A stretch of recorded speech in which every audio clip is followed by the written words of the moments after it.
అక్కా చెల్లెలను చూస్తుంటాం. తోడబుట్టిన ఒకే దగ్గర పుట్టి పెరిగిన ఇష్టాలు లక్ష్యాలు వేరే ఉంటాయి. ఆ సోదరి వాళ్ళు మాత్రం కాస్త భిన్నం. వారి అలవాట్లు, అభిరుచులు, ఆశయాలు కూడా ఒకటే. టేబుల్ టెన్నిస్ లో ఒలింపిక్స్ లో పతకం కొట్టడమే లక్ష్యం. ఆటలో మెళకువలు నేర్చుకుంటూనే లక్ష్య సాధన దిశగా ముందుకు సాగుతున్నారు.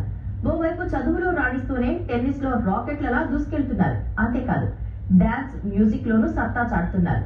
ఆ టెన్నిస్ సిస్టర్ ప్రతిభా పాటవాలను చూసేద్దాం రండి.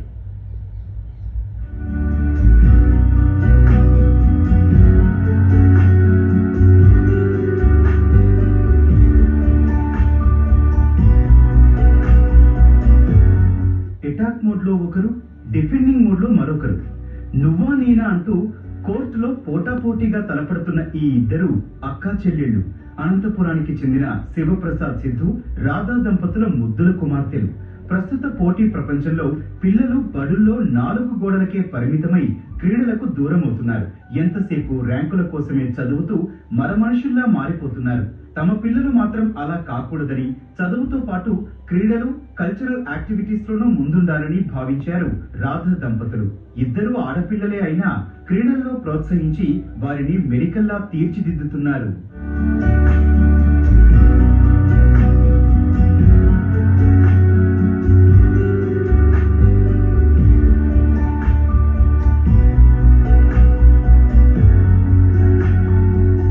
పెద్దమ్మాయి ఈషా సంజనను 6 ఏళ్ల వయసులోనే టేబుల్ టెన్నిస్ లో చేర్పించారు.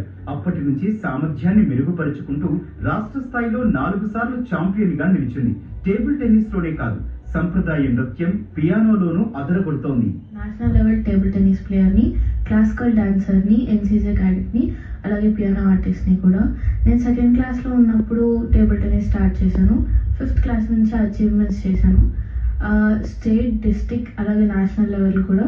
నేను ఆల్ ఓవర్ ఇండియా ఇప్పుడు దాకా జరిగిన ప్రతి నేషనల్ టోర్నమెంట్స్కి అటెండ్ అయ్యాను. అలాగే నా గోల్ ఏంటంటే ఇండియాకి ఒక ఒలింపిక్ గోల్డ్ మెడల్ తేవడం. దానికోసం చాలా కష్టపడతాను. అక్కను చూసి తిలోక్ష శాన్వి కూడా ఆమె బాటలోనే నడుస్తోంది. క్రీడలపై మక్కువ పెంచుకుని ప్రతిభ కనబరుస్తోంది. ఈ అక్కా చెల్లెళ్ళు రాకెట్లు పట్టుకుని కోర్టులోకి దిగారంటే పథకం పట్టాల్సిందే. జిల్లా, రాష్ట్ర, జాతీయ స్థాయిలోనూ అనేక పోటీల్లో పాల్గొని మెడల్స్ సాధించి అనంతపురం కీర్తిని ఇనుమడింపచేస్తున్నారు. ఒలింపిక్స్ లో భారత్ తరపున ప్రాతినిధ్యం వహించి పథకం సాధించడమే లక్ష్యమని చెబుతున్నారు. నేను ఒక టేబుల్ టెన్నిస్ ప్లేయరింగ్, కూచిపూడి డాన్సర్, అలాగే పియానో ఆర్టిస్ట్ కూడా. నాకు టేబుల్ టెన్నిస్ అంటే చాలా ఇష్టం. రీసెంట్గా జరిగిన పిజ్జావాడ టోర్నమెంట్లో అండర్ 11లో నాకు 3rd ప్లేస్ వచ్చింది. అలాగే తిరుపతి టోర్నమెంట్లో అండర్ 11 సెమీఫైనలిస్ట్ ప్లేస్ వచ్చింది. నేను జస్ట్ మా అక్క మాదిరి నార్మల్ ప్లేయర్ కన్నా స్టార్ట్ చేశాను. మా పేరెంట్స్ అందరూ నన్ను ప్రతి యాక్టివిటీలో పెట్టారు.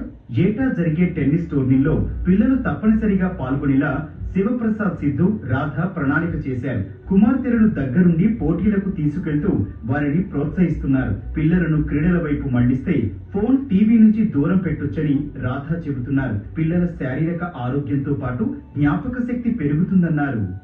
మా పిల్లలిద్దరూ చిన్నతనం నుంచి మల్టిపుల్ యాక్టివిటీస్లో యాక్టివ్గా ఉండేవాళ్ళు. బట్ మేము ఈ టేబుల్ టెన్నిస్ గేమ్ని ఎస్పెషల్లీ ఎందుకు చూస్ చేసుకున్నామంటే ఈ గేమ్ వలన వాళ్ళకి mind concentration as well as physical activity 2 ఉంటాయండి ఈ గేమ్లో. సో దాని గురించి వాళ్ళకి చదువులో కూడా ఫోకస్ బాగా ఉంటుందని చెప్పేసి మేము ఫస్ట్ ఈ గేమ్ని చూస్ చేసుకున్నాం. ఆ తర్వాత స్లోగా మా పెద్దమ్మాయి అచీవ్మెంట్స్ తీసుకోవడం స్టార్ట్ చేసింది. దాని తర్వాత మేము కూడా తనకి ఫుల్ ఎంకరేజ్మెంట్, సపోర్ట్ ఇచ్చామండి. తర్వాత పెద్దమ్మాయి ఇన్స్పిరేషన్ తోటి చిన్నమ్మాయి కూడా ఆమె అడుగుజాడల్లోనే చాలా ఇంట్రెస్ట్ చూపించడము, హార్డ్ వర్క్ చేయడము స్టార్ట్ చేసింది. సో మేము ఇద్దరు పిల్లల్ని ఫుల్గా సపోర్ట్ చేస్తూ ఈ గేమ్లో 4 ఇయర్స్గా మేము వాళ్ళకి కావాల్సినవన్నీ ప్రొవైడ్ చేస్తూ ఆపర్చునిటీస్ అన్నీ కల్పిస్తూ వాళ్ళని ప్రోత్సహిస్తున్నామండి. ఫస్ట్ పేరెంట్స్ నుంచి వచ్చారు మా దగ్గరికి. చిన్నప్పుడు వాళ్ళ టాలెంట్ చూసిన తర్వాతనే నేను గెస్ చేశాను. ఒకరు అటాక్, ఒకరు డిఫెన్స్ అని చెప్పేసి ఇది చేశాను. అలా ట్రైన్ చేసాము. బాగా ట్రై చేస్తూ డిస్టిక్లోను, స్టేట్లోను, నేషనల్స్లో పర్ఫార్మెన్స్ వచ్చారు. ఇప్పుడు ఈ నేషనల్స్కి, ఇంటర్నేషనల్స్కి నేను పంపించాలని అనుకుంటున్నాను. అందరూ ప్రోత్సాహంతో పేరెంట్స్ను, కోచెస్, వీళ్ళు ప్లేయర్, వీళ్ళు ముగ్గురు కలిస్తేనే ఒక ఛాంపియన్ తయారు చేయగలుగుతాం.